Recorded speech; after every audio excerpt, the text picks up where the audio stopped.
लाल किले की प्राचीर से देश की चिंता व्यक्त की गई। भ्रष्टाचार पर 2014 से जब से देश की सरकार बदली है, लगातार भ्रष्टाचार की जड़ों पे चोट करने की कोशिश हो रही है और उसी का एक सोपान है जहां पर देश के प्रधानमंत्री जी देश के लोगों को इस मुद्दे पे और भी ज्यादा जगाना चाहते हैं ताकि भ्रष्टाचार रूपी राक्षस को जड़ से खत्म किया जा सके। लेकिन जैसे ही भ्रष्टाचार की बात हुई, दिल्ली के मुख्यमंत्री अरविंद केजरीवाल का ऐसा लगा जैसे नीचे से ऊपर तक एकदम किसी बीमारी ग्रस्त व्यक्ति जब हिल जाता है, ऐसी उनकी स्थिति हो गई। हर सरकार की प्रति वर्ष सीएजी रिपोर्ट जारी होती है। सीएजी रिपोर्ट दिल्ली की भी हर साल जारी होती थी, लेकिन आज मीडिया के थ्रू हमारे दिल्ली वासियों को और देश में जो लोग दिल्ली से मतलब रखते होंगे उनको जानकर के आश्चर्य होगा कि पिछले 4 साल से सीएजी की ऑडिट रिपोर्ट टेबल ही नहीं की गई। मैं अरविंद केजरीवाल जी से बड़ी विनम्रता से पूछना चाहता हूं कि आप सीएजी ऑडिट रिपोर्ट को क्यों छुपाना चाहते हैं सर? 2013 के 1-2 साल में वो 0-0 पे हुआ करती थी, लेकिन उससे पहले वो अच्छे मुनाफे में चलती थी दिल्ली ट्रांसपोर्ट कॉरपोरेशन। सभी को अपनी सुविधा होती थी, लेकिन जैसे ही आज डीटीसी की स्थिति क्या हुई, इनके अंतर्गत 38,753 करोड़ का नुकसान इन्होंने 2019 तक दिखा दिया। हम 8 साल के हुए तो हम 8 साल में हर साल नरेंद्र मोदी जी ने भी देश को हिसाब दिया है, हमने भी अपने संसदीय क्षेत्र में दिया है। बैलेंस शीट का छुपाना ये स्पष्ट करता है कि आपने ये नुकसान निश्चित रूप से दिल्ली के लोगों की जमा पूंजी को कहीं ना कहीं आप इसको ले गए हैं। कहां ले गए हैं? You have to tell. 57,895 crore, मतलब इसको लमसम 58,000 करोड़ हुआ।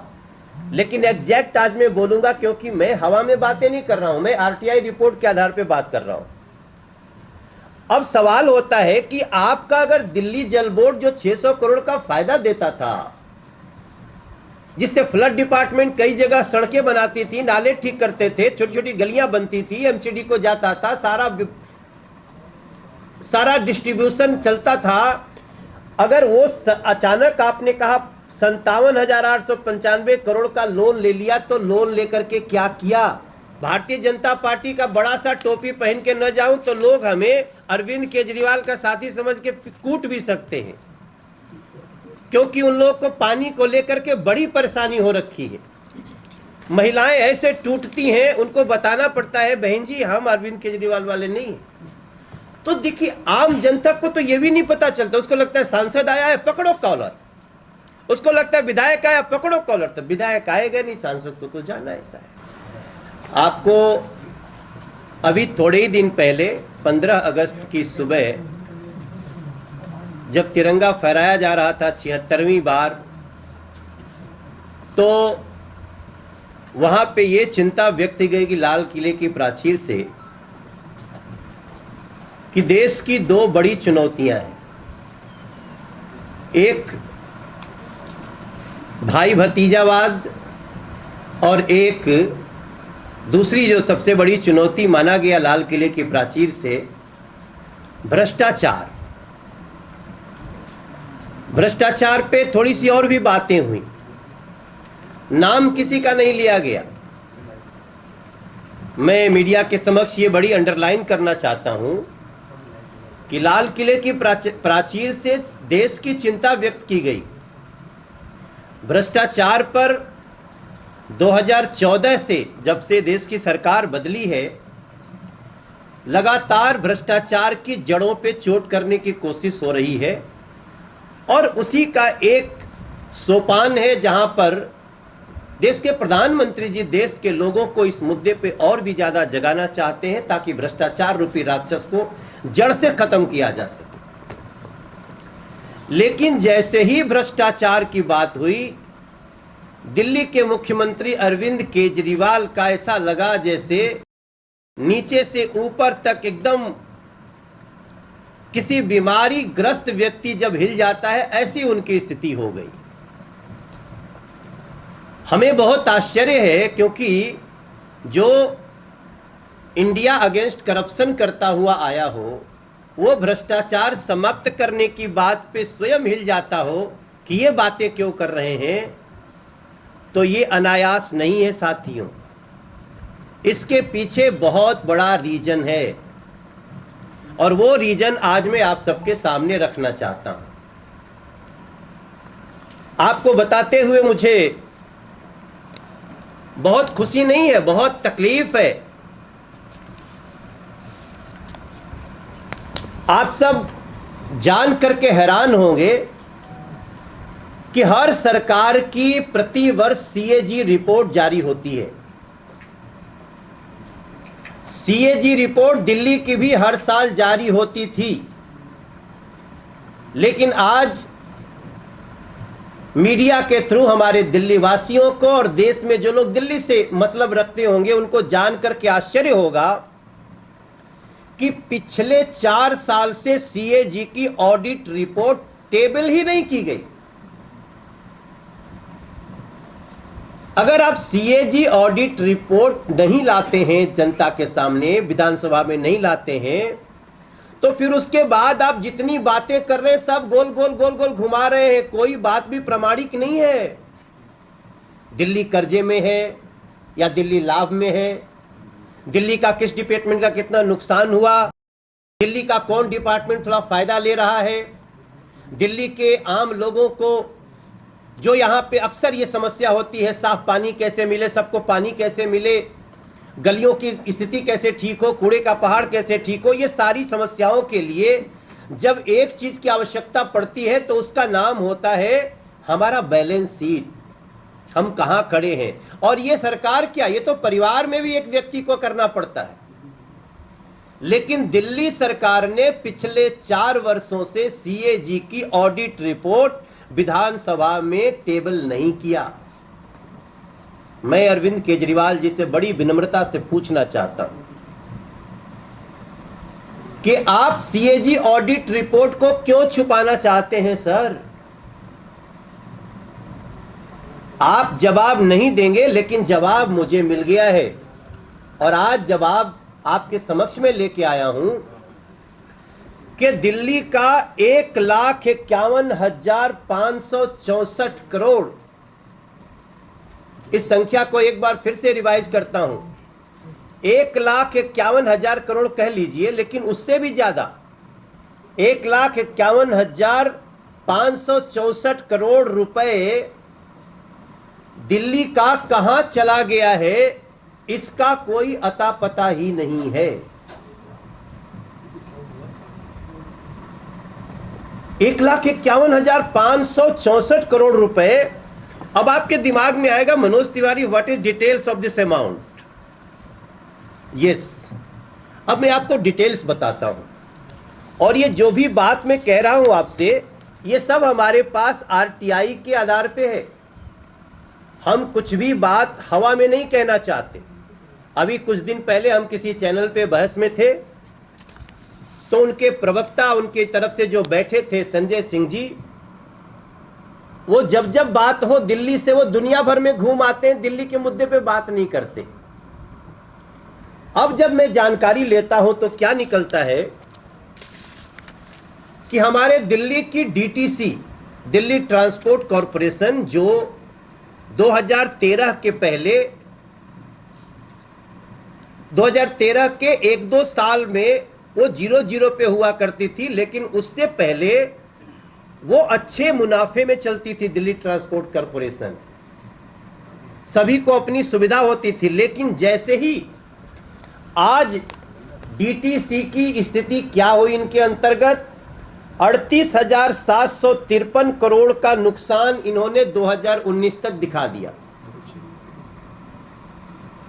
2019 तक इन्होंने डीटीसी में 38,753 करोड़ रुपए का नुकसान दिखा दिया, लेकिन बैलेंस शीट नहीं दिया। बस बोल दिया नुकसान हो गया। नुकसान कहां हुआ है? कौन सी बस लाए हैं? 3 करोड़ की दिल्ली में क्या 3500 बसों से लोगों को बस में बिठा सकते हैं? महिलाओं को बस में बिठाएंगे फ्री, बड़ा अच्छा है, मैं स्वागत करता हूं। लेकिन क्या 3 करोड़ लोगों के शहर में 3500 बसों से कोई चल सकता है? जिस दिन कोई त्योहार होता है बस स्टॉप पे मारामारी और मीडिया में खबरें भी आती हैं। लेकिन 38,753 करोड़ ये 2019 तक का है और 5,280 करोड़ का नुकसान मार्च 2020 तक ऑन रिकॉर्ड है और 2021 और 22 का अभी इसमें नुकसान जुड़ना है। मैं उसकी बात अभी नहीं कर रहा हूं जो 20 और 21 का नुकसान है। मैं तो सिर्फ कहता हूं कि 2020 तक 38,753 करोड़ और 5280 करोड़ का बैलेंस शीट क्या है? कैसे नुकसान हुआ अरविंद केजरीवाल जी, ये तो बता दो दिल्ली को। हम 8 साल के हुए तो हम 8 साल में हर साल नरेंद्र मोदी जी ने भी देश को हिसाब दिया है, हमने भी अपने संसदीय क्षेत्र में दिया है। बैलेंस शीट का छुपाना ये स्पष्ट करता है कि आपने ये नुकसान निश्चित रूप से दिल्ली के लोगों की जमा पूंजी को कहीं ना कहीं आप इसको ले गए हैं। कहां ले गए हैं? You have to tell. दूसरा हमारा प्रश्न है वो है दिल्ली जल बोर्ड के स्थिति को भी आप देख लीजिए।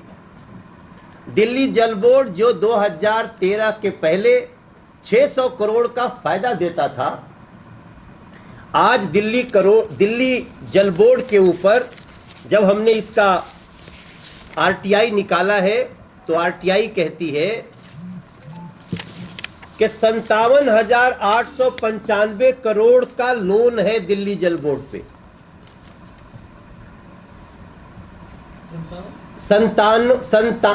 माफ करिएगा फिर से, 57,895 करोड़, मतलब इसको लमसम 58,000 करोड़ हुआ।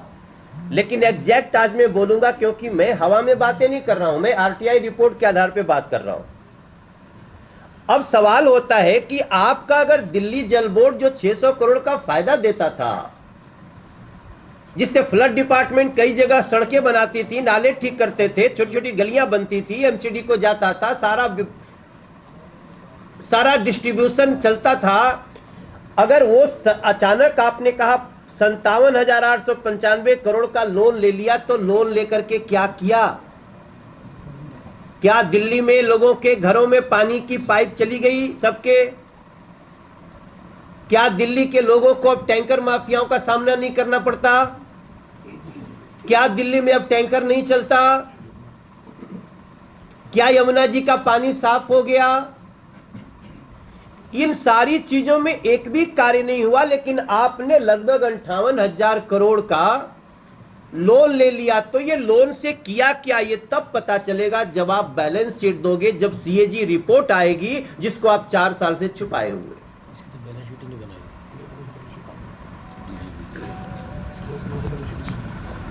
और इसमें एक और चिंताजनक बात है कि ये जो मैं बोल रहा हूं 57,895 करोड़ का लोन, ये तब की स्थिति है जब 2015-16 के बाद दिल्ली जल बोर्ड का बैलेंस शीट ही नहीं बना है। हम आप दिल्ली के रहने वाले हैं, अगर आप 15-16 सत्र के बाद बैलेंस शीट ही नहीं बनाएंगे तो क्या पता है आपने 60,000 करोड़ लेकर के पंजाब के चुनाव लड़े, छत्तीसगढ़ के चुनाव लड़े, आप जाके उत्तराखंड के चुनाव लड़े, क्या किया हमें तो पता नहीं। आप सब दिल्ली का कोई भी व्यक्ति सुनेगा कि 2015-16 के बाद दिल्ली जल बोर्ड का बैलेंस शीट ही नहीं बना। 22 चिट्ठियां सीएजी ने लिखी है, सीएजी चिंतित है। 22 चिट्ठियों का एक भी चिट्ठी का जवाब दिल्ली सरकार ने, अरविंद केजरीवाल गैंग ने नहीं दिया। और तीसरा, ये अमाउंट जोड़ के हम देखते हैं, पहला 38,753 करोड़, दूसरा 57,895 करोड़, ये इसका बैलेंस शीट ही नहीं है मेरे दिल्ली के भाई बहन। और तीसरा, आपने कहा था कि दिल्ली में अब बिजली हाफ होगी, पानी माफ होगी। इतना ही था ना, 2 लाइन की बात थी। इसको समझने के लिए किसी रिसर्च स्कॉलर की जरूरत नहीं है। पानी माफ, बिजली हाफ। किया क्या है आपने अरविंद केजरीवाल जी? आपको जान करके आश्चर्य होगा कि जो व्यक्ति बिजली कंपनियों के खिलाफ इनके पहले की सरकार में अपने वजन से ज्यादा कागज लेके चलता था, उस व्यक्ति ने बिजली कंपनियों को कितना फायदा पहुंचाया, ये आपके सामने आज मैं डेटा रख रहा हूं। आप कहते हैं बिजली हाफ हो गई, तो पहले से जिसका बजट था, जो बिल आता था, वो हाफ होना चाहिए था। लेकिन हुआ क्या है कि आपने जो भी अलग अलग जनता की जेब से अलग अलग हेड में चार्जेज कलेक्ट किए हैं, उनको क्या कभी आपने अरविंद केजरीवाल जी दिल्ली के सामने रखा? कैसे कैसे आपके बिजली के बिल में चार्जेज आते हैं? मैं उनकी बात कर रहा हूं जिनके बिजली के बिल आते हैं, जो दुकानदार है, किसान है, जो व्यापारी है, जो कोई इंडस्ट्री चलाता है, या जिसका 200 यूनिट से ऊपर का बिल आता है। आप देखिए, आरए चार्ज 9,195 करोड़ रुपया इससे वसूला गया दिल्ली की जनता से। ये सारा मैं आपको आरटीआई के पेपर से दिखा रहा हूं, आप इसको ले सकते हैं और अपनी अपनी समीक्षा अपने चैनल पे कर सकते हैं, अपने अखबार में कर सकते हैं। इलेक्ट्रिसिटी टैक्स 2015 से 2021 तक में 5,222 करोड़ इन्होंने दिल्ली की जनता से वसूला है। अपैक चार्जेज एपीएसी, इसके तहत 3,900 करोड़ रुपया वसूला है। फिक्स्ड चार्जेज, जिसको लेकर के बहुत हंगामा हुए, बहुत लोग सड़कों पे आए, उसके तहत 16,233 करोड़ रुपया इन्होंने वसूला है दिल्ली की जनता से। और सब्सिडी के आधार पे इन्होंने सब्सिडी 12,408 करोड़ इस हेड में इन्होंने दिल्ली की जनता से लिया है, और ये टोटल होता है 49,636 करोड़। दिया किसको जाता है? बिजली कंपनियों को। मेरा ये डाउट है, मेरा ये प्रश्न है कि इतना पैसा बिजली कंपनियों को जो दिया है वो सिर्फ दिखावा है, पीछे का खेल वैसा ही है जैसा इन लोगों ने एक्साइज पॉलिसी में किया है। और इस अमाउंट को आप जोड़ दीजिए तो टोटल अमाउंट होता है 1,51,564 करोड़। और ये सिर्फ 3 डिपार्टमेंट की जानकारी लेकर के आज आपके सामने आया हूं मैं। दिल्ली की जनता को जितनी तकलीफें हैं वो गलियों में जाने से पता चल जाते हैं। अगर मैं गली में अगर भारतीय जनता पार्टी का बड़ा सा टोपी पहन के न जाऊं तो लोग हमें अरविंद केजरीवाल का साथी समझ के कूट भी सकते हैं, क्योंकि उन लोगों को पानी को लेकर के बड़ी परेशानी हो रखी है। महिलाएं ऐसे टूटती हैं, उनको बताना पड़ता है बहन जी हम अरविंद केजरीवाल वाले नहीं हैं। तो देखिए, आम जनता को तो ये भी नहीं पता चलता। उसको लगता है सांसद आया है पकड़ो कॉलर, उसको लगता है विधायक आया पकड़ो कॉलर। तो विधायक आएगा नहीं, सांसद तो जाना ऐसा है। तो इन जानकारियों के बाद अब हमको समझ में आता है कि भ्रष्टाचार नाम सुनते ही अरविंद केजरीवाल जी को गुस्सा क्यों आता है। हमारे देश में एक लाइन चलती थी कि अल्बर्ट पिंटो को गुस्सा क्यों आता है। अब हम ढूंढने में लगे हैं कि अरविंद केजरीवाल जी को गुस्सा क्यों आता है। अरविंद केजरीवाल जी तिरंगा रगड़ दे जमीन में तब उनको फर्क नहीं पड़ता। अरविंद केजरीवाल जी के मिनिस्टर भ्रष्टाचार में जेल हो तब उनको फर्क नहीं पड़ता। लेकिन जैसे ही एक अच्छे मंच से कहा गया कि हम भ्रष्टाचार को दूर करना चाहते हैं, उनको लगता है इन्हीं को कहा जा रहा है, यही है। तो ऐसी स्थिति में ये सारी चीजों का जवाब अरविंद केजरीवाल जी आपको देना है। अगर आप नहीं देंगे अगले 3 दिन में जवाब हमको, तो जिस प्रकार से हम एक्साइज पॉलिसी के खिलाफ गए, जिस प्रकार से हम कमरों में हुए भ्रष्टाचार के ऊपर हम गए हैं, लोकायुक्त महोदय ने मांगा है जानकारी, हम ऐसे ही इसी आधार पे हम और संस्थाओं के पास जाएंगे। और मैं सीएजी से मैं प्रार्थना करना चाहता हूं, मुझे पता चला है कि सीएजी कुछ शोध करने वाली है, तो मैं सीएजी से रिक्वेस्ट करना चाहता हूं कि इनकी फॉरेंसिक जांच करें, इनकी फॉरेंसिक ऑडिट करें। मैं आज के इस पीसी में सीएजी से रिक्वेस्ट करता हूं, माननीय एलजी से भी रिक्वेस्ट करता हूं कि इसकी इन सारे मुद्दों की फॉरेंसिक ऑडिट होनी चाहिए। और मुझे आज यहां आने से पहले ही एक सत्य पता चला है जो मुझे बहुत चिंतित कर दिया है कि आम आदमी पार्टी का फेसबुक अकाउंट वो इंडिया के बाहर से चलता है। अरविंद केजरीवाल जी का अकाउंट, उनके कुछ और साथियों का अकाउंट और पार्टी का अकाउंट कहां से चलता है सर? कतर से चल रहा है, कनाडा से चल रहा है, लिथुआनिया से चल रहा है और अमेरिका से चल रहा है। अब ये सोचिए कि जिस पार्टी का और जिस पार्टी के मुखिया का अकाउंट विदेशों में रह करके चल रहा हो और वो देश में किसी प्रदेश का मुख्यमंत्री हो, ये देश की आंतरिक सुरक्षा को कितना बड़ा खतरा है। पैसे वो तो नहीं जा रहे। तब मुझे ये भी डाउट हो रहा है कि जो 1,51,564 करोड़ रुपए का कुछ हिसाब नहीं मिल रहा है, बैलेंस शीट नहीं दे रहे हैं, कहीं इन्हीं पैसों से आप भारत विरोधी ताकतों को मजबूत तो नहीं कर रहे हैं? क्योंकि तिरंगे का सम्मान तो आपकी नजर में केवल पोस्टर तक है। पूरे देश में सबने डीपी बदली है, प्रमुख लोगों ने। अरविंद केजरीवाल जी ने नहीं बदली डीपी, तिरंगा नहीं लगाया, पोस्टर में लगा दिए, क्योंकि उसके पीछे एक भ्रष्टाचार है, उसकी बात कभी और करेंगे। क्या ये 1,51,564 करोड़ रुपए ऐसे ही आप विदेशी शक्तियों को मजबूत करने को दे रहे हैं? इसलिए जब ये बात हो रही है कि भ्रष्टाचार और भाई भतीजावाद एक बड़ा खतरा है, चुनौती है देश के लिए, तो आपको लगता है कि लोग आप ही को पकड़ने जा रहे हैं।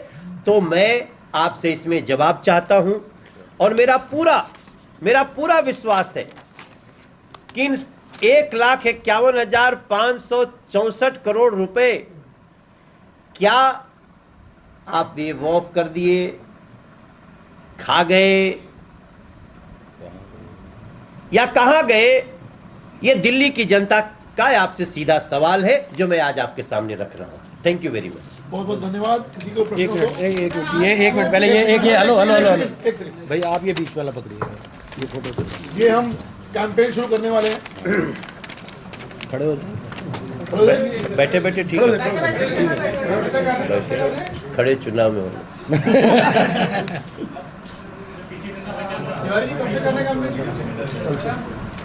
सर ये कैंपेन हमारा आज आपसे बात करने के बाद ही शुरू है, कल से ये पूरी तरह से हम लोग इसको लेके आएंगे, क्योंकि ये सवाल पे किसी को छोड़ा जाना दिल्ली का बहुत बड़ा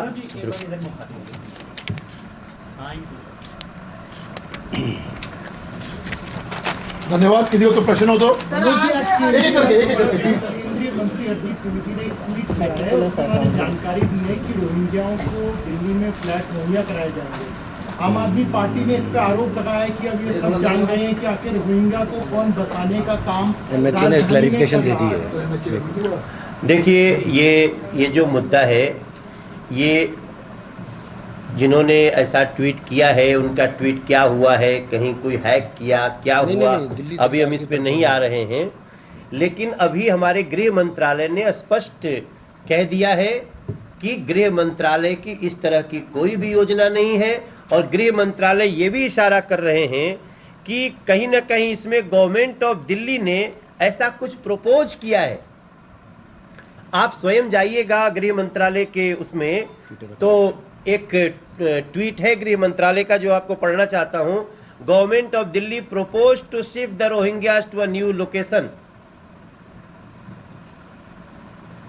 MHA has directed the GNCTD to ensure that the Rohingya illegal foreigners will continue at the present location, as MHA has already taken up the matter of their deportation with the concerned country through MEA.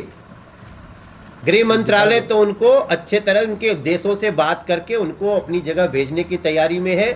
ये एक प्रस्ताव है Delhi government का और ये MHA ने clear कर दिया है। देखिए, ये सबका अपना, हर नेता का अपना अधिकार है। देश में 15-20 ऐसे नेता हैं जो इस तरह की कोशिश कर रहे हैं, उससे हमें कोई फर्क नहीं पड़ता।